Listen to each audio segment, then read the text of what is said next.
Okay, so just a quick clip. Wanted to talk about market noise and the Betfair graph. So you can just see I'm pointing at the graph there. Now, basically, what I want to highlight here is how the graphs change when money comes in the market. So you can see all the nice volume bars along the bottom there, and that gives us a better interpretation of when the money's starting to come in the market. So when the market's starting to form, when it's becoming a little bit more solid, and whatever how we want to play that. Now you can just see the graphs just changed on Winston Churchill there. Good name for us. But you can see the graphs just changed there, and it's completely it's completely changed the graph. So it's made it a lot harder to read. When you get the odd big spike of a big match in there, it completely messes up the charts, which is a bit of a pain. But basically, what I want to highlight there is you can see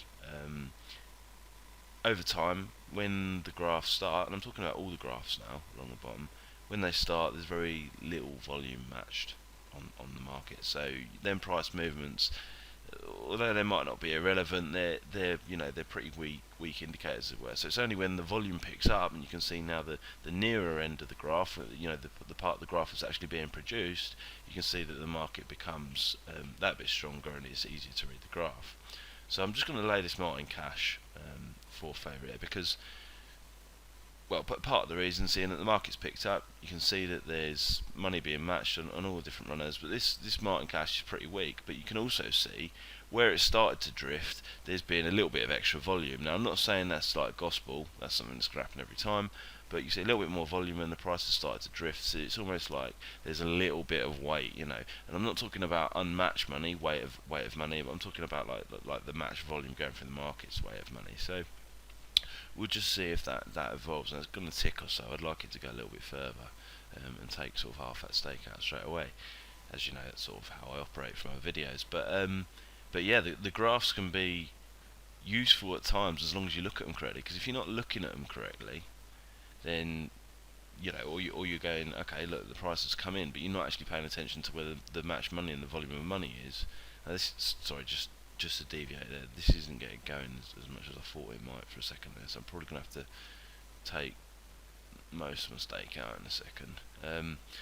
Anyway, sorry, yeah, if you're not paying attention to the amount of volume that's being turned over in the markets and the money that's being matched, then you can see that the graph holds less importance. It's harder to read, it's not as good an indicator for us. So just bear in mind the different volume bars down the bottom there, and I'll highlight them when I render this clip afterwards to make it a bit clearer. But bear in mind, when the volume bars are there, the charts are that little bit more reliable. That's what I want to get over, really.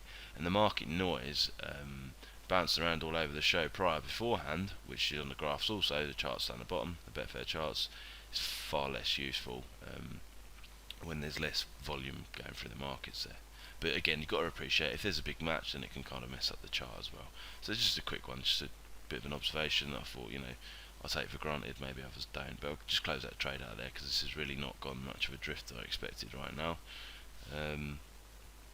So I can't remember what price we went in for. It was only a few ticks on it, so probably 8 or 8.2, now at sort of 8.6. But I may well find, in fact, after that this carries on drifting. But yeah, so the importance of this was the match volume, the market noise, and if there's less volume matched along the bottom of the charts there, and there's less volume going through a runner, and the price is moving or not moving or whatever, then you can pay more attention to it. And it's just sod's law that's drifted out a little bit more now while I'm talking. But yeah, it's important to bear in mind the volume going through the markets.